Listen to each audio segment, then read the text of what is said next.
आप सभी का हमारे YouTube channel internet study club में स्वागत है। आप अगर इस चैनल पर नए हैं तो YouTube channel internet study club को सब्सक्राइब कीजिए, बेल आइकन दबाइए।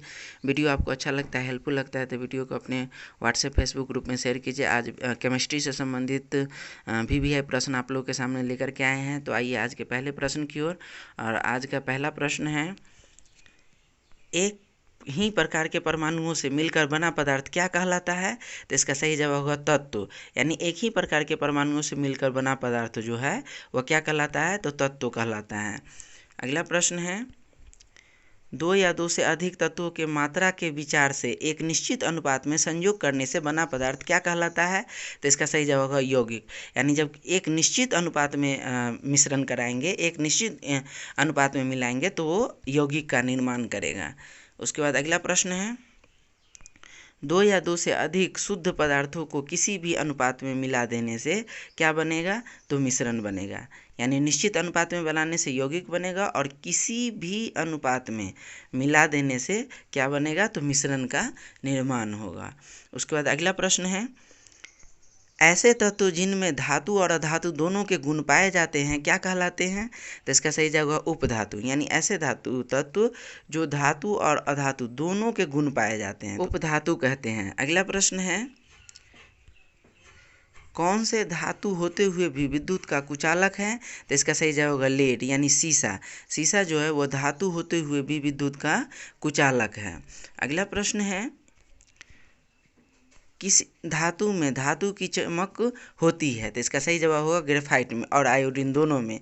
यानी ग्रेफाइट और आयोडीन में धातु की चमक पाई जाती है। उसके बाद अगला प्रश्न है, जल एक यौगिक है क्योंकि इसमें इसका सही जवाब होगा इसमें रासायनिक बंधों से जुड़े हुए दो भिन्न तत्व होते हैं, इसलिए जल क्या है? एक यौगिक है और वो भी निश्चित अनुपात में होते हैं। उसके बाद अगला प्रश्न है, कौन सा पदार्थ प्रकृति में तीनों अवस्था यानी ठोस, द्रव, गैस में पाया जाता है? तो इसका सही जवाब होगा H2O। यानी H2O जो है वह तीनों अवस्था में, ठोस, द्रव और गैस तीनों अवस्था में प्रकृति में पाया जाता है। उसके बाद अगला प्रश्न है, पदार्थ चतुर्थ अवस्था क्या है? पदार्थ का चतुर्थ अवस्था क्या है? तो इसका सही जवाब है प्लाज्मा। यानी प्लाज्मा जो है वो पदार्थ का चतुर्थ अवस्था है। अगला प्रश्न है, पदार्थ अत्यंत सूक्ष्म कणों से मिलकर बना होता है, यह सर्वप्रथम किसने कहा था? तो इसका सही जवाब होगा कनाद ने। महर्षि कनाद ने ही सर्वप्रथम कहे थे कि विश्व का प्रत्येक पदार्थ जो है वो अत्यंत सूक्ष्म कणों से मिलकर बना होता है।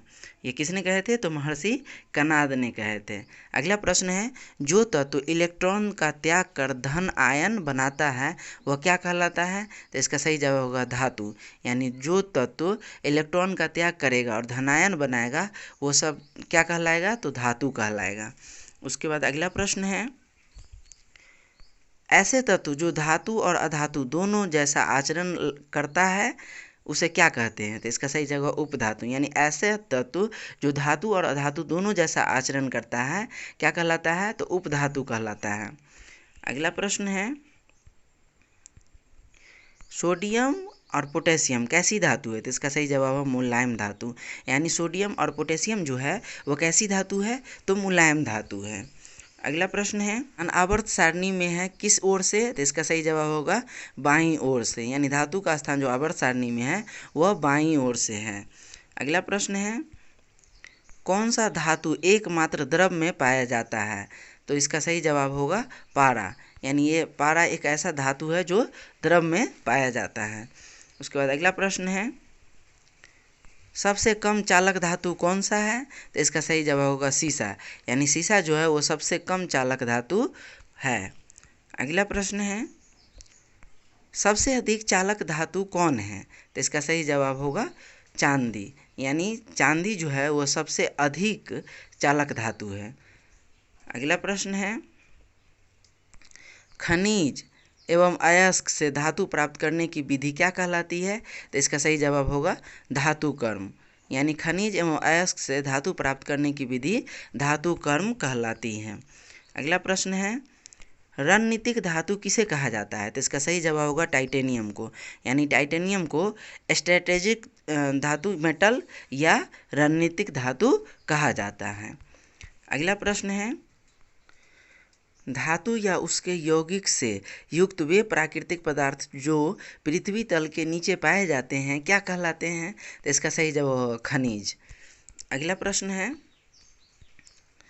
कौन सा तत्व ब्रह्मांड में सर्वाधिक मात्रा में उपलब्ध है? तो इसका सही जवाब होगा हाइड्रोजन। यानी हाइड्रोजन जो है वह ब्रह्मांड में सर्वाधिक मात्रा में उपलब्ध है। अगला प्रश्न है, हाइड्रोजन के खोजकर्ता कौन है? तो इसका सही जवाब होगा हेनरी क्वैंडिस। यानी हाइड्रोजन के खोजकर्ता कौन है? तो ये हेनरी क्वैंडिस है। अगला प्रश्न है, आवारा तत्व की संज्ञा किसे दी गई है? तो इसका सही जवाब होगा हाइड्रोजन को। यानी हाइड्रोजन को ही आवारा तत्व की संज्ञा दी गई है। अगला प्रश्न है, भविष्य का ईंधन किसे कहा जाता है? तो इसका सही जवाब होगा हाइड्रोजन को। यानी भविष्य का ईंधन किसे कहा जाता है? तो हाइड्रोजन को कहा जाता है।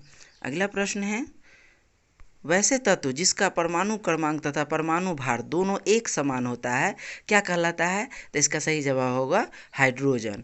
यानी वैसे तत्व जिसका परमाणु क्रमांक और परमाणु भार दोनों एक समान होता है क्या कहलाएगा? तो हाइड्रोजन कहलाता है। हाइड्रोजन के समस्थानिकों की संख्या कितनी है? तो इसका सही जवाब होगा 3। यानी हाइड्रोजन के समस्थानिकों की संख्या कितनी है? तो 3 है। अगला प्रश्न है, हाइड्रोजन के रेडियो सक्रिय समस्थानिक को क्या कहा जाता है? तो इसका सही जवाब होगा ट्राइटियम। यानी हाइड्रोजन के रेडियो सक्रिय समस्थानिक को क्या कहा जाता है? तो ट्राइटियम कहा जाता है। अगला प्रश्न है, लाल तप्त लोहे के ऊपर भाप गुजारी जाती है तो कौन सी गैस प्राप्त होती है? तो इसका सही जवाब होगा हाइड्रोजन गैस। यानी लाल तप्त लोहे के ऊपर जब भाप गुजारी जाती है तो कौन सी गैस प्राप्त होती है? तो हाइड्रोजन गैस प्राप्त होती है। अगला प्रश्न है, हाइड्रोजन को वायु में जलाने पर क्या प्राप्त होता है? तो इसका सही जवाब होगा H2O यानी जल। हाइड्रोजन को वायु में जलाने पर क्या प्राप्त होगा? तो जल प्राप्त होगा। अगला प्रश्न है, वनस्पति घी के निर्माण में कौन सी गैस प्रयुक्त होती है? तो इसका सही जवाब होगा हाइड्रोजन। यानी वनस्पति घी के निर्माण में जो है वो कौन सी गैस का प्रयोग किया जाता है? तो हाइड्रोजन का प्रयोग किया जाता है। अगला प्रश्न है, वैसे यौगिक जिनमें कार्बन हो वह क्या कहलाता है? तो इसका सही जवाब होगा कार्बनिक यौगिक। वैसे यौगिक जिनमें कार्बन हो क्या कहलाता है? तो कार्बनिक यौगिक कहलाता है। अगला प्रश्न है, हाइड्रोजन तथा कार्बन से बने यौगिक को क्या कहा जाता है? तो इसका सही जवाब होगा हाइड्रोकार्बन। यानी हाइड्रोजन और कार्बन दोनों से बने यौगिक को क्या कहा जाता है? तो हाइड्रोकार्बन कहा जाता है। खुले श्रृंखला वाले हाइड्रोकार्बन को क्या कहा जाता है? तो इसका सही जवाब होगा एलिफैटिक हाइड्रोकार्बन। यानी खुले श्रृंखला वाले हाइड्रोकार्बन को क्या कहा जाता है? तो एलिफैटिक हाइड्रोकार्बन कहा जाता है। अगला प्रश्न है, बंद श्रृंखला वाले हाइड्रोकार्बन को क्या कहा जाता है? तो इसका सही जवाब होगा चक्रीय हाइड्रोकार्बन। यानी बंद श्रृंखला वाले हाइड्रोकार्बन को क्या कहा जाता है? तो चक्रीय हाइड्रोकार्बन कहा जाता है। अगला प्रश्न है, वैसे यौगिक जिनके अणु सूत्र समान किंतु संरचना सूत्र एवं रासायनिक गुण भिन्न होते हैं क्या कहलाते हैं? तो समावयवी कहलाते हैं। वैसे यौगिक जिनके अणु सूत्र समान किंतु संरचना सूत्र एवं रासायनिक गुण दोनों भिन्न होते हैं क्या कहलाते हैं? तो समावयवी कहलाते हैं। अगला प्रश्न है, जीवन शक्ति के सिद्धांत का प्रतिपादन किसने किया था? तो इसका सही जवाब होगा वर्जिलियस ने। यानी जीवन शक्ति के सिद्धांत का प्रतिपादन वर्जिलियस ने किया था।